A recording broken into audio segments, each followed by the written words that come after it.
Hello, good morning. This is Yashpal Sharma from Durga Institute of Computer Education at Firozpur in Punjab.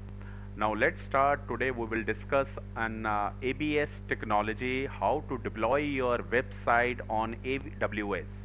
Okay, fine. Let's go. तो सबसे पहले students आपने क्या करना है रजे, यहाँ पे ये मेरा AWS का एक अकाउंट है जो कि मैंने पहले यहाँ पे बनाया हुआ है। देन फर्स्ट ऑफ ऑल आज का जो हमारा ट्यूटोरियल है रजे कि आपके पीसी में जो लोकल वेबसाइट है, जैसे आपको मैं दिखा सकता हूँ यहाँ पे ये मेरी एक दुर्गा कंप्यूटर नाम पे एक वेबसाइट बनी हुई है। इसको मैंने AWS में अपलोड करना है, तो वो मैं कैसे करूँगा। फर्स्ट ऑफ ऑल मैं आपको इसका एक प्रीव्यू दिखा रहा हूँ। तो जैसे मैंने इसको रन किया तो ये देखिए, ये मेरी एक वेबसाइट है। जैसे आप यहाँ पे क्लिक करोगे सर्विसेज पे, तो सर्विसेज का पेज होगा, टीम करोगे, अबाउट करोगे, तो हर चीज़ के ऊपर ये मेरा वर्कआउट हो रहा है। यहाँ पे टीम करोगे तो यहाँ पे टीम भी आ जाएगी, कॉन्टैक्ट पे क्लिक करोगे तो यहाँ पे कॉन्टैक्ट भी आपका हो जाएगा। Okay fine. और जब आप होम पे करोगे तो यहाँ पे म्यूजिक भी चलेगा।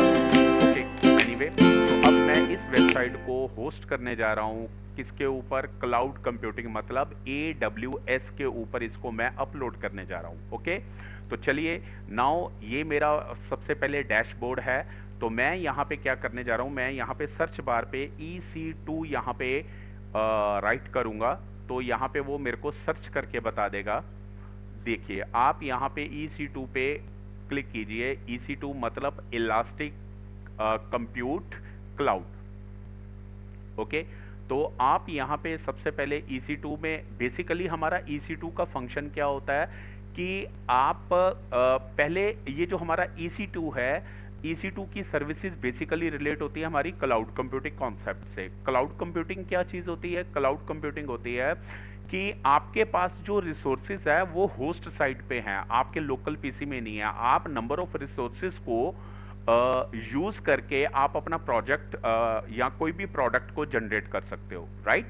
तो यहाँ पे सबसे पहले मेरे पास ये EC2 आ गया। EC2 is the part of AWS, मतलब Amazon वेब सर्विसेज। तो इसके अंदर क्या करता हूं मैं, EC2 के अंदर मेरे को एक वर्चुअल सर्वर क्रिएट करना है। उसके अंदर ऑपरेटिंग सिस्टम क्या है ये मेरे को सिलेक्ट करना है।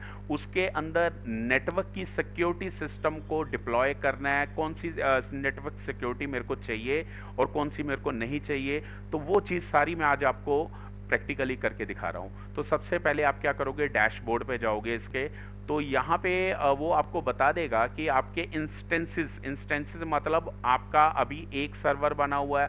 खैर मैं अभी आपको बता देता हूँ, यहाँ पे इंस्टेंसेस पे जाके मेरे को अपना सर्वर ये जो मैंने बना रखा था पहले, अभी मैं इसको डीएक्टिव करने जा रहा हूँ जो कि अभी रनिंग स्टेज में है। तो मैं इसको मैं नहीं चाहता कि मैं अभी मैंने आपके सामने एक नया सर्वर बनाना है, लेकिन मैं पुराने सर्वर को यहाँ पे कह सकते हो कि डिस्ट्रॉय करना चाहता हूं। तो मैं इंस्टेंस स्टेट में जाके यहाँ पे टर्मिनेट कर दूंगा, तो ये मेरा जो पहले से सर्वर बना हुआ है ये मेरा टर्मिनेट हो जाएगा। ओके, तो अभी मैं इसको रिफ्रेश करूंगा तो यहाँ पे आप देखिएगा कि यहाँ पे जो मेरा सर्वर है वो मेरा एकदम से डिस्कनेक्ट हो गया, मतलब टर्मिनेट हो गया। ओके, देखिए अब यहाँ पे आपके पास कोई भी सर्वर नहीं है। तो मतलब अब मैं EC2 के जरिए मैं AWS की सर्विसेज से वहां पे EC2 के जरिए मैं एक नया सर्वर जनरेट करने जा रहा हूं। तो यहाँ पे क्या करूंगा, सबसे पहले मैं करूंगा लॉन्च इंस्टेंसेस पे। तो यहाँ पे आप क्लिक कीजिए लॉन्च इंस्टेंसेस, और यहाँ पे आप अपने सर्वर का नाम दीजिए। लेट्स सपोज मैंने यहाँ पे दे दिया Durga hyphen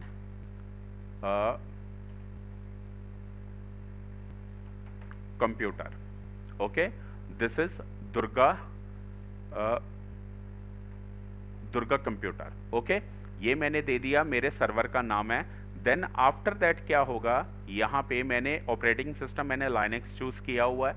okay, these are the number of operating system in your server, that depends on you कि आपको इसमें से कौन सा सर्वर चाहिए। अगर आपका मैक बुक है तो आप उसके लिए ये वाला चूज करोगे, अबंतु है, विंडो है, रेड हैट है, तो मैं लाइनक्स सर्वर अपना चूज करना चाह रहा हूँ। ओके, तो इसके साथ ये बाय डिफ़ॉल्ट सारी सेटिंग्स है, इसको आपको अभी कुछ करने की ज़रूरत नहीं है क्योंकि मैं फ्री ट्रायल के ऊपर काम कर रहा हूँ।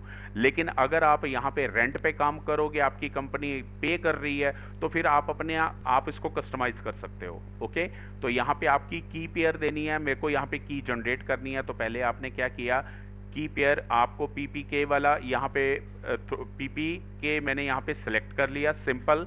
और यहाँ पे आप अपनी की का नाम दे दीजिए। तो मैं यहाँ पे दे रहा हूँ एजुकेशन,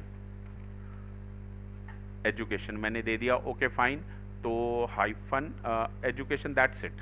नाउ यहाँ पे की पेयर पे मैंने क्लिक किया। ओके, और उसके बाद मेरे को यहाँ पे क्या करना है, मेरे को ये तीनों ही नेटवर्क सिक्योरिटी के पॉइंट ऑफ व्यू से, मतलब मेरे को एसएसएच तो traffic by default he select था, और एचटीटीपीएस ट्रैफिक प्लस एचटीटीपी ये मैंने दोनों यहाँ पे कर दिए हैं। ओके, इसके अलावा मेरे को और कुछ भी नहीं यहाँ पे करने का है, दैट्स इट। ये सारी की सारी मेरे को प्री डिफाइंड ही रहने देनी है। देन उसके बाद मैं करूंगा लॉन्च इंस्टेंसेस। ओके, देन अब कुछ कपल ऑफ मिनट्स इसमें लगेंगे, और इसके बाद क्या होगा कि आपका एक सर्वर रेडी हो जाएगा रन होने के लिए। देखिए अभी आपका सक्सेस हो गया। देन उसके बाद आपको क्या करने का है, यहाँ पे जैसे आपने EC2 पे क्लिक किया, तो अब देखिए यहाँ पे पहले 0 स्टेट में था, अब 1 स्टेट पे रनिंग मोड में आ गया। जो मैंने सर्वर का नाम रखा था यहाँ पे, वो सर्वर का नाम भी यहाँ पे अभी डिस्प्ले हो जाएगा कुछ सेकंड्स में। अभी आप देखिए यहाँ पे होल्ड ऑन, यहाँ पे अभी तक ये देखिए आपका आ गया दुर्गा कंप्यूटर, जो मैंने रखा था, अभी वो रनिंग स्टेज में है मेरा सर्वर। ओके, तो इसको आप सेलेक्ट कीजिए। जो जो आपने इसके ऑप्शंस इसमें ऐड किए थे उनकी समरी सारी ये नीचे डिटेल में दे रखी है। ठीक है, आप टाइम रहते हुए इसको आराम से पढ़ लीजिएगा। तो इसमें अभी अभी हमारा टाइम है, अभी हमने इसको 15 या 20 मिनट के अंदर अपनी वेबसाइट को डिप्लॉय करना है। तो चलिए स्टूडेंट्स अभी आगे चलते हैं। आप कनेक्ट पे क्लिक करेंगे। जैसे मैंने यहाँ पे कनेक्ट पे क्लिक किया, तो यहाँ पे आपके पास ये आपकी पब्लिक आईडी की VPC आईडी आ गया। ओके फाइन, तो इसमें आपने को अभी कुछ नहीं करना। ये ध्यान में रखिए आपका यूजर नेम क्या है, EC2 यूजर है, ये ध्यान में रखिए। इस की का आगे यूजर का नाम यूज होने वाला है। ओके फाइन, तो चलिए मैं यहाँ पे इसको कनेक्ट करता हूँ। जैसे मैंने रजे यहाँ पे कनेक्ट किया, तो यहाँ पे मेरा लाइनेक्स ऑपरेटिंग सिस्टम, मैं सर्वर के अंदर चला जाऊंगा, तो मतलब मेरा यहाँ पे अभी Linux operating system automatically open हो जाएगा। मैं सर्वर के अंदर जाके अब मैं उसकी कुछ कॉन्फ़िगरेशन की सेटिंग करूंगा, तो वो देखिए आप कैसे हो रही है। लीजिए ये मेरा लाइनेक्स सर्वर आ गया। ओके, तो फर्स्ट ऑफ ऑल मेरे को यहाँ पे क्या करना है, मेरे को रूट यूजर पे जाना है। तो मैं यहाँ पे करूंगा sudo su जैसे आप करोगे तो this is the super user command. Okay fine, तो मैं सुपर यूजर में चला गया। अब मेरे को क्या करना है, मेरे को अपडेट करना है लाइनेक्स ऑपरेटिंग सिस्टम। तो मैं यम कमांड चलाऊंगा, yum update, okay -y, then after that enter. Okay, अब ये क्या करेगा, मेरे सिस्टम को अपडेट कर देगा। ओके, नाउ आफ्टर दैट अब मेरे को क्या करना है, इसके बाद एक सेकंड वेट करते हैं, अभी उसको अपडेट होने दो। ये आपकी नेटवर्क की स्पीड के ऊपर डिपेंड करता है।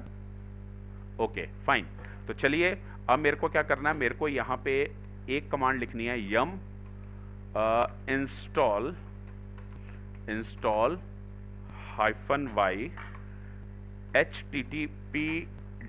HTTP मतलब hyper text transfer protocol daemon. Okay, तो इसके साथ क्या होता है कि हम फाइल को ट्रांसफर कर सकते हैं सर्वर से, और सर्वर का रिस्पॉन्स बैक टू क्लाइंट, उसको हम मॉडिफाई कर सकते हैं, वेबसाइट्स को डिलीट कर सकते हैं, उसमें कुछ ऐड ऑन कर सकते हैं। ये सारी चीज़ें मतलब अपडेशन तक पॉसिबल है। तो इसके अंदर हमें पहले HTTPD की परमिशन यहाँ पे हमें क्या करनी है, यहाँ पे इसको इंस्टॉल करना पड़ेगा। तो चलिए लेट्स गो। तो यहाँ पे ये सारा सिस्टम हमारा इंस्टॉल हो रहा है उस सर्वर के अंदर। ओके, नाउ आफ्टर दैट अभी हाँ ओके, अब मेरे को यहाँ पे क्या करना है, CD मेरे को उस सर्वर के अंदर बाय डिफॉल्ट ये जो अभी इंस्टॉलेशन हुई है इसके अंदर क्या है, मेरे को CD वेरिएबल की एक नाम का मेन फोल्डर होगा, डायरेक्टरी, और उसके अंदर www, देन उसके अंदर क्या है मेरा HTML नाम का एक फोल्डर होगा। तो मैं यहाँ पे गया, एंटर। Okay fine. तो चलिए, अब ये चीज होगी मेरे पास, वो देखो ये यहाँ पे हमारा प्रॉम्प्ट आ चुका है HTML का। Is that clear students? Okay fine. Now अब इसके बाद क्या होने वाला है रजे, यहाँ पे मेरे को अब सिक्योरिटी की करनी है। तो इसके लिए आपको क्या करना पड़ेगा रजे, आपको यहाँ पे SCCM, यहाँ पे एक सॉफ्टवेयर SCP आपको जनरेट करना पड़ेगा। ये आप इंस्टॉल कर लेना, गूगल में जाके आप SCP करोगे। बेसिकली ये जो SCP होता है, ये हमारा किस लिए होता है, ये हमारा लोकल पीसी से होस्ट सर्वर को आपस में कनेक्ट करने के लिए होता है।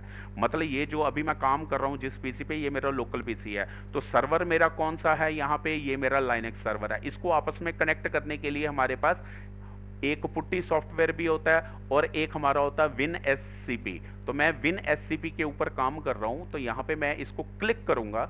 जैसे मैंने यहाँ पे रजे इसको क्लिक किया, तो यहाँ पे सबसे पहले ये मैंने कुछ वेबसाइट पहले से ही यहाँ पे अपलोड कर रखी है, तो मेरे को ये यहाँ पे ये डिलीट करनी है। राइट क्लिक करूंगा तो मैं इसको अभी डिलीट कर देता हूँ ताकि मेरे पास अभी कुछ भी ना हो। ओके, तो यहाँ पे वो सबसे पहले आपसे होस्ट का नाम मांगेगा। ओके, होस्ट नेम में आपने क्या करना बेटा, आपने यहाँ पे की दे देनी है अपनी, जो मैंने आपको बोला था ये वाली कीज थी हमारी। मैं इसको क्लिक करता हूँ। ओके, और ये हमारी की है। आप ये पब्लिक आईडी जो है आप इसको कॉपी कीजिए। कॉपी करने के बाद बेटे आप इसको यहाँ पे क्या करोगे, पेस्ट कर दोगे ऐसे। तो पेस्ट किया, और आपका जो यूजर नेम मैंने आपको स्टार्टिंग में बोला था कि आप वो की यहाँ पे जनरेट कीजिए, EC2-user। ओके रजे, क्लियर होगी बात? Okay fine. Then after that advance में जाके आपने क्या करना बेटा, यहाँ पे ऑथेंटिकेशन है। ऑथेंटिकेशन में जाके आपने यहाँ पे क्या करना है, जो आपकी एक की डाउनलोड हुई थी, ये देखो education.ppk, जो स्टार्टिंग में मैंने की पेयर का नाम दिया था एजुकेशन, तो ये की आपने यहाँ पे ओपन करनी है। Okay fine, then okay. Now after that click on login. जैसे आपने बच्चे लॉगिन पे क्लिक किया, एक्सेप्ट कर लो, इट्स ओके, ये सारा कुछ हमारा हो रहा है। Now it's okay, perfect, everything is going on perfect. Okay, तो यहाँ पे मेरे को इसका नाम चेंज करना है। जहाँ पे मैंने होम लिखा हुआ है, नो, मेरे को यहाँ पे देना है स्लैश var www, देन उसके बाद HTML। ओके फाइन, तो मैं यहाँ पे क्लिक करता हूँ। लीजिए मेरे पास आ गया, और ये मेरी वेबसाइट है राजे। यहाँ पे जो मैंने डेस्कटॉप के ऊपर आपको स्टार्टिंग में बताई थी, डेस्कटॉप के ऊपर ये मेरी दुर्गा कंप्यूटर की ये वेबसाइट है। ओके फाइन, तो अब आप क्या करोगे, आप इन सभी फाइल्स को सिलेक्ट कर दो। ओके, और मैं इस फाइल को यहाँ पे ले जाके सीधा यहाँ पे ड्रॉप कर रहा हूँ, ड्रैग एंड ड्रॉप कर रहा हूँ। ओके फाइन, यहाँ पे मेरे पास यहाँ पे एक चीज की वो परमिशन मांग रहा है, वो क्यों नहीं हो रहा, अब मैं आपको इसमें बताता हूँ क्या चीज है। एक सेकेंड, स्किप ऑल कर दी मैंने अभी फिलहाल। तो मैं इधर जा रहा हूँ, यहाँ पे जाके मेरे को क्या करना है, लाइनक्स में एक कमांड की परमिशन देनी है। वो कमांड की परमिशन क्या है, CHMOD कैरेक्टर मोड -R 777, ताकि इसमें मैं रीड राइट अपडेशन हर की फैसिलिटी इसको देना चाहता हूँ। क्या करूँ, यहाँ पे वेरिएबल के अंदर जो www है और उसके अंदर जो HTML है। ओके फाइन, तो यहाँ पे जाके मैंने इसको एग्जीक्यूट करवा दिया राजे। ओके फाइन, और एक मैंने HTTPD की सर्विस को एक्टिव करना है, तो यहाँ पे मैं करूँगा service HTTPD start. Okay fine, तो मैंने इसकी सर्विस को भी मैंने स्टार्ट कर दिया। अब मैं यहाँ पे जाके सिर्फ मैंने वेबसाइट को यहाँ पे ड्रॉप करना है। ओके फाइन, तो चलिए अब देखिए यहाँ पे कोई प्रॉब्लम नहीं आ रही, यहाँ पे वेबसाइट मेरी सारी की सारी यहाँ पे आ रही है। ओके फाइन, क्लियर होगी बात। बट मेरा ये फोल्डर नहीं आया, तो मैं फोल्डर को भी यहाँ पे लेके आना चाह रहा हूँ। देखता हूँ, ये देखिए आ रहा है मेरा, इसके अंदर मेरी नंबर ऑफ इमेजेस हैं, तो अभी इसको आने में थोड़ा सा टाइम लगेगा राजे, पेशेंस रखिए, बस और कुछ नहीं है। जैसे ये यहाँ पे आ जाएगा, तब तक हम बैकएंड पे काम करते हैं। यहाँ पे जाके मेरे को ये की जो है ये कॉपी करनी है। ओके, ये मेरी आईडी है। ओके, जिसको आप डोमेन नेम भी कह सकते हो, आप अपने सर्वर का, वेबसाइट का जो डोमेन नेम है। ओके फाइन, अब आपने क्या करना है, यहाँ पे जाके बेटे आपने इसको सिर्फ पेस्ट करना है। पेस्ट करना, जैसे आप एंटर करोगे, आप देखो वेबसाइट आपकी आ रही है या नहीं आ रही है। अब देखता हूँ आगे, देखिए राजे, आपकी वेबसाइट बिल्कुल एक्यूरेट वे में चल रही है। When ever you click on gallery, okay, now about, now services, okay, तो सारी की सारी वेबसाइट आपकी राजे बिल्कुल एज इट इज की एज इट इज चल रही है राजे। नाउ दिस इज ये जो चीज मैंने आपको करके दिखाई है राजे, कि आपने AWS के अंदर आपने वर्चुअल सर्वर बना के EC2 के अंदर वर्चुअल सर्वर को क्रिएट किया, उसके अंदर आपने ऑपरेटिंग सिस्टम प्लस आपने की पेयर को जनरेट करते हुए आपने अपनी वेबसाइट को कैसे डिप्लॉय किया, और ये सारे के सारे मैंने आपको 15 मिनट के अंदर बताया राजे। ओके राजे, अगर आपको ये लेक्चर अच्छा लगे तो आप मेरे को लाइक और कमेंट सेक्शन में ज़रूर कीजिएगा। Okay Raje, thank you so much.